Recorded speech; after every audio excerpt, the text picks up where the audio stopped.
Hi there, I'm Ben with Teleport, and today I'm going to walk you through our Getting Started with Teleport guide.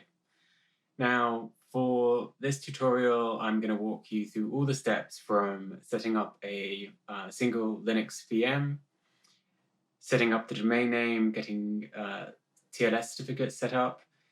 It takes around 20 minutes to complete. It can be quicker and shorter, but mostly on DNS propagation. So we're going to just dive straight into it.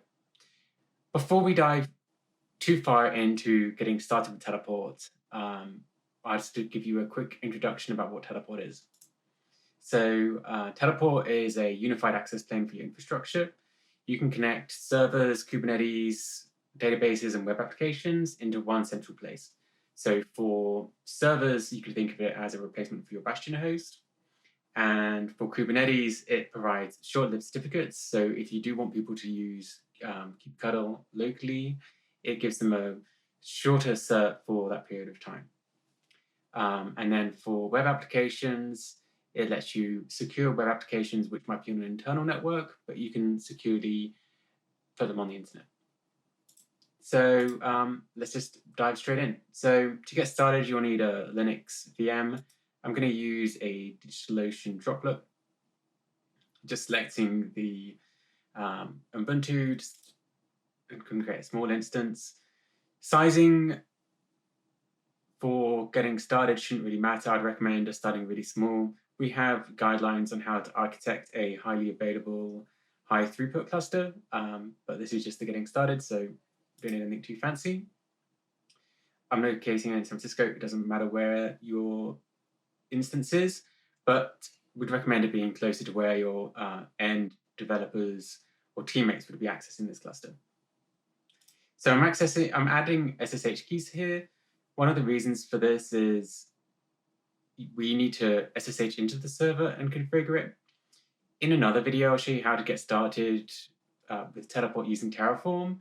So you don't need to access the system and everything's provisioned, but we're just going to get started to make it easy. So it's going to pick up the host name, Teleport demo, create the droplet. So yeah, all of this information is on goteleport.com/quickstart. And so the first stage is we need to install Teleport on our host. So the host is provisioning. We have instructions for most key distros. If it's not here, you can go to our installation page. And this has more detailed information about how to configure with Docker or use a Helm chart. So we have an Ubuntu host. So I'm going to add our Debian repo. See if this is being provisioned. So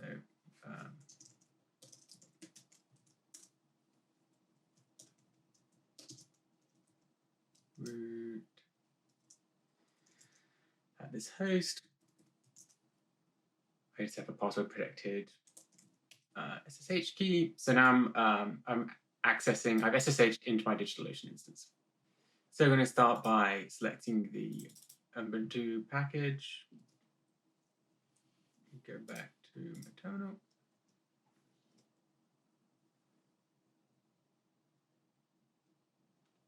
This is going to just add our local deb repo. And next up, we're going to get update and install Teleport.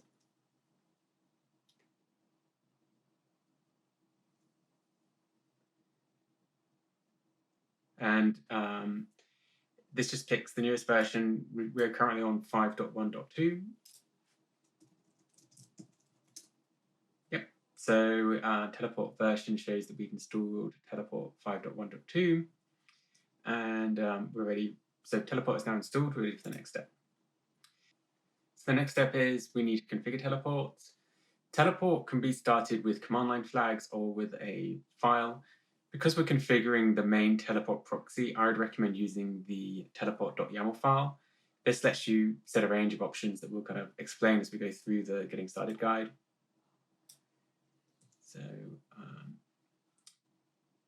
come back to my terminal.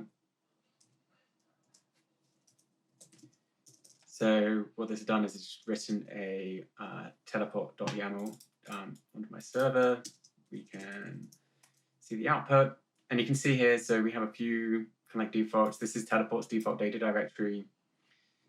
All service has been enabled. You notice here that we have a static token. I've just copy and pasted this from our docs here, but we would recommend changing this just for ease of use. I'm just going to keep this as is. We have the SSH service, the app service, and the proxy service. All have been enabled. And the last stage is we're going to just move it to the default location for teleport. Okay, so sort of installed, we've sort of done the very basic bootstrapping. The next thing is we need to configure the domain name and obtain TLS certificates for this host. So one of the reasons is it needs a secure endpoint for the teleport UI and for command line users to connect to.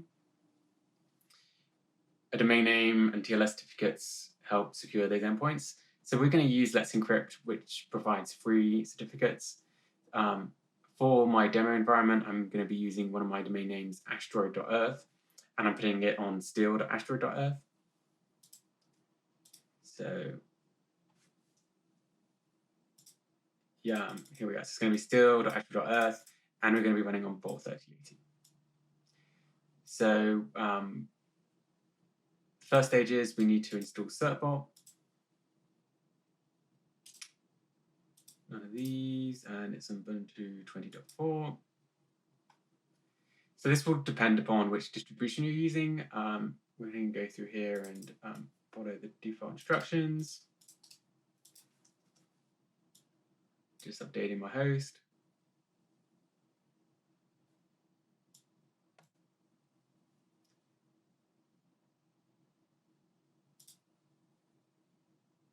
And next up, we're going to install certbot.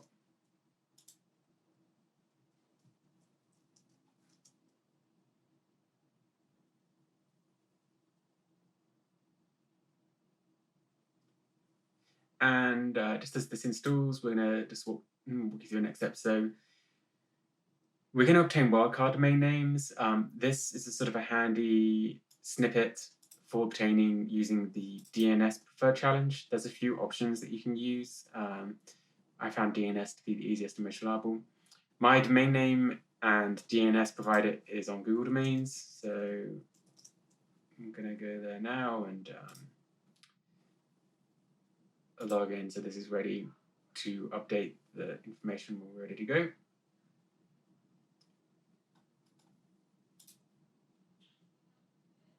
Okay, so check up on this. Okay, looks like certbot's installed.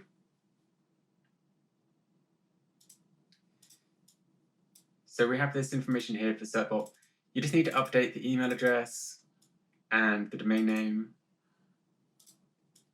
I've already done this in another snippet here. So I'll paste it here so you can see I've updated it to my email address and the domain name I'm going to be hosting it. Also the wildcard certificate for the subdomain of the subdomain. So just going to ask you if you'd like to sign up for an EFF newsletter. Say yes, it's not required. And so next up, we need to add a DNS text record. So it might depend upon your DNS provider, but for Google domain names, it's just this first bit. Come down here. It's a text record, and the text is this. Okay, so I have added this. It says changes will take effect in 48 hours. I found it can be a little bit quicker. I'm going to go make a cup of tea and come back and continue this once we're finished. Okay, I'm back. I realized I have my Chrome mug, but Go Chromium and the Brave project for privacy-centric browsers. So we're back, we're ready to go. before I kind of like verify on the host if this has been deployed, best thing to do is just check with the tool. So just locally, I'm going to just dig this text record using Google's DNSs, and you can see that this Acme challenge has been updated, and I normally just check the last couple of digits, F3U8, F3U8, so it looks like it's being deployed. Okay, so we verified the first record. The next thing it is asking me to do is to add a second record under the same name. While Let's Encrypt says that this is permitted by DNS standards, there's kind of a weird quirk of Google domain names that doesn't let you add two. It says record already in use. So for this particular use case, all I do is I come in here and update the older record with this new information. Check this. Oh, yeah. E-M8. And then I'm going to just be keeping an eye on the challenge, check that it's been updated. All right, hi everyone, we're back. We now have the certificate. I approved the check as I was checking to see that it had been propagated, and I clicked it and it's come through. So this sort of shows us that the certificate has now been saved to our local file system. It's valid until May. We have a few more instructions about how to renew the certificate. This would be something that you'd want to set up some sort of automation. There's a range of information available on Let's Encrypt for configuring the certificate. Okay, so what's next? So now we have the certificate. We need to update our teleport.yaml to point to our domain name. And so, as I mentioned, we are going to be running teleport on steel.astro.earth on port 3080. We're running on port 3080, it doesn't require teleport to run as root, and we're adding the certificates. So we have the key pair, private key, full chain.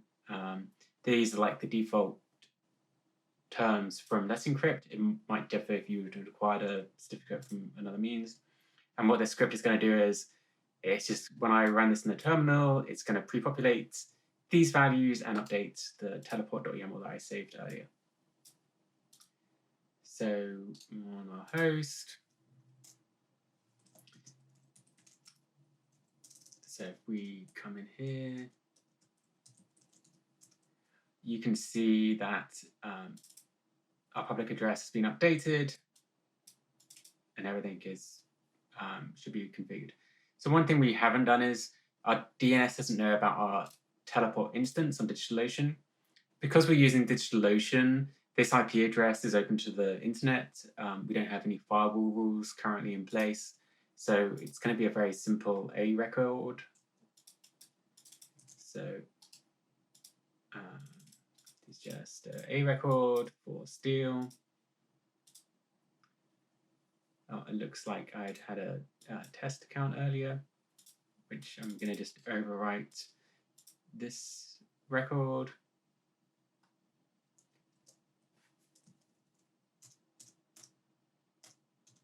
Okay, and it's my test server. I'm going to replace this one. So now if we were to go to this IP address, nothing is live. And if we go to steel.astro.earth 3080, nothing's going to happen. And this is because we need to start teleport. So teleport has a few options as far as starting. You can use systemd unit, which I'd recommend for more production reasons, but in our case, we're going to just start teleport with the command line just to get up and started. I ran it with this -d flag, which is a very helpful tool for debugging and figuring out what's happening with your instance. Teleport start -d, and then -config, just point it explicitly to our teleport.yaml that we've been working on. And you can see that it's kind of configuring, it's starting up. There's a lot of logs here, most of it sort of information about services starting. It looks like things are going okay, so let's see if it's running.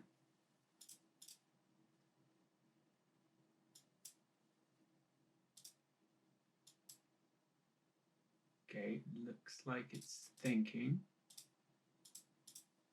You can also just check the IP address, and this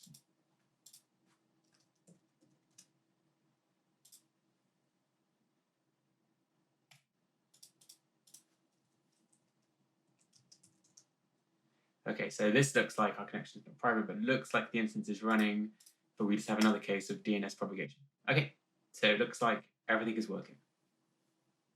So this is signing to teleport. There's a username, password, and two-factor, but we have not set this up yet. So we need to set this up next. So let's create this user before we set up the systemd unit. So teleport has a few tools. Teleport itself is a binary. tcuddle is our administrative tool, and tsh, which is the tool that you use on your client or the rest of your team would use. And this command is going to tcuddle users add. It adds one user called teleport admin, and we add the principals, the root, Ubuntu user, EC2 user. So in a new terminal window here, I'm going to add this tcuddle users add command. And so what it says is it's created a new user but requires a password. We complete the setup. It's valid for 1 hour. So open this.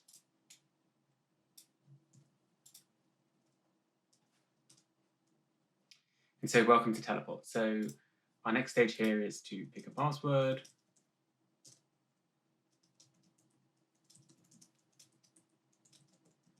And we need to scan this QR code with my phone. So there's instructions there on how to download Google Authenticator, but most major OTP apps will accept a QR code. So I'm just getting the token.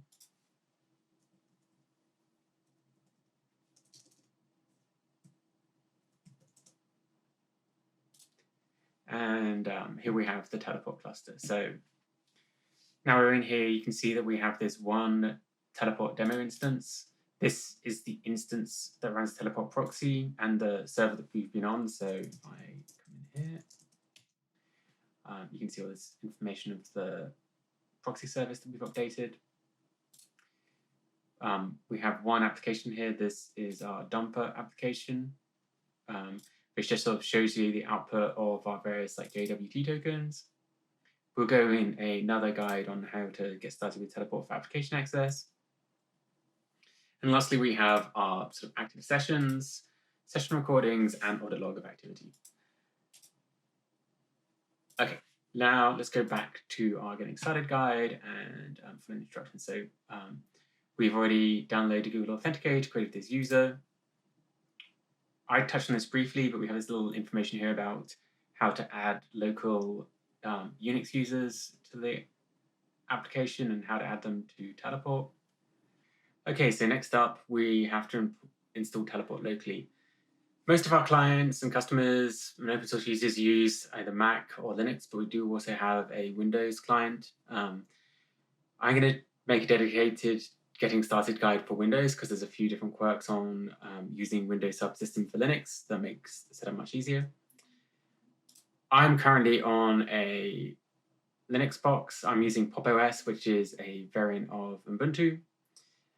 I'm going to go through instructions of just downloading the tarball. And we'd recommend using the same version for locally as you would for your server edition. So while I'm downloading TSH, the package that you download for teleport includes TSH, tcuddle, and teleport.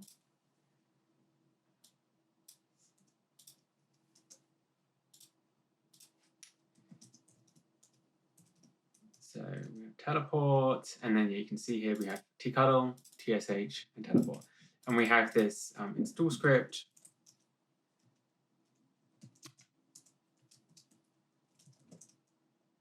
Which is going to copy these binaries locally. So now we have TSH version.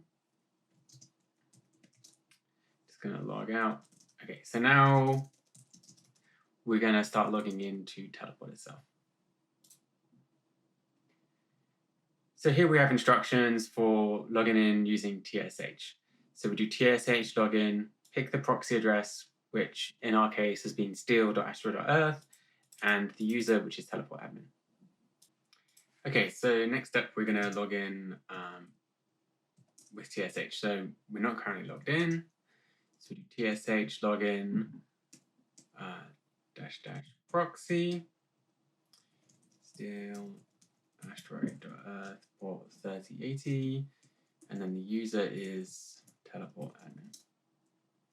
Okay, so I'm gonna put the password, pick last time, and the one-time token from Google Authenticator. I think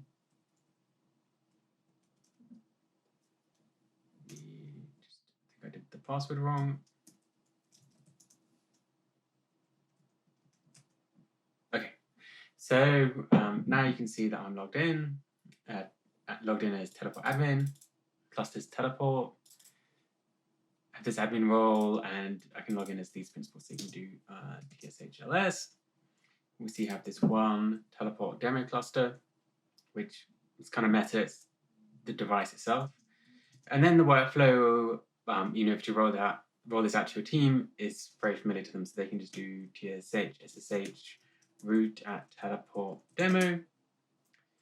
And this is the same server that we just interacted with in the web UI. And you can see all the information here. So, you can go and do HTOP, you can do all these cool things. And then let's exit. Connection's closed. And what's so powerful about Teleport is once you've rolled it out, all of this activity is recorded in a recorded session. So here you can see we have the HTOP session that we had, and this isn't just a recording. This is sort of output that you can like copy and paste and edit and share with your team as well. Okay, so let's keep going. So we've done viewing status, accessing a node. So you may have noticed, we have the static token. We highly recommend using dynamic tokens for adding to clusters. These create short-lived invite tokens. So it's using tcardle tokens add, and it adds just a node cluster. So what we need to do is we're going to create another DigitalOcean instance, install teleport, and run it with this script. So let's come back to DigitalOcean.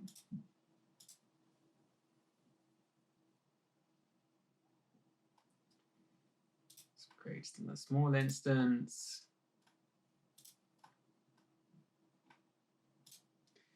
And we'll create this.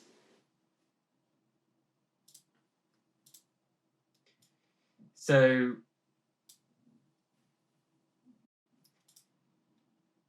in this node join script, you'll notice a few things. We're starting with the node role. We have a token, we have a CA pin, and we have the IP address of the auth server.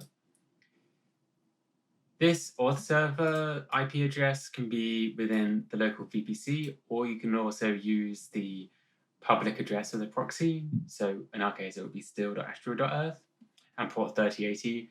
And by registering through the teleport proxy, this lets you connect, say IoT devices or other cloud providers into one cluster.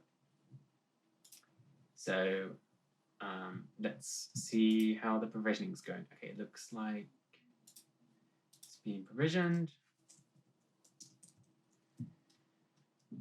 I'm going to log in to this new server.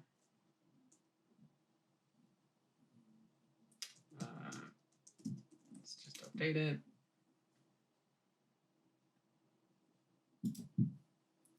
I'm going to just go back to our install instructions.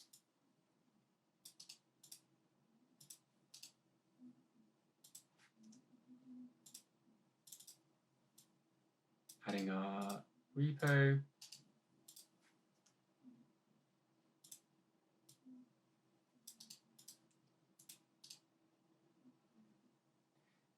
Things updating. And the cache. And the last step, we just install Teleport. So this is downloading.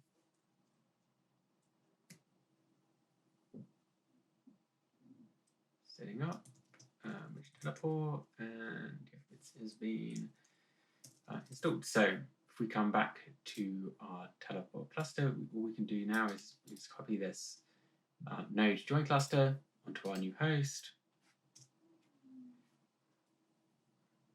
paste it. Okay, so you can see here it's failed to connect to the IP address of our auth cluster. So I'm going to stop this, and I'm going to replace this with the public IP address of our cluster. So let me just get my scratch pad here. So you can see that this was this IP address, which currently isn't publicly reachable from other DigitalOcean droplet. So it's stl.3080 and install again. You can also start with the -d flag for extra debug information. It'll be handy at this point.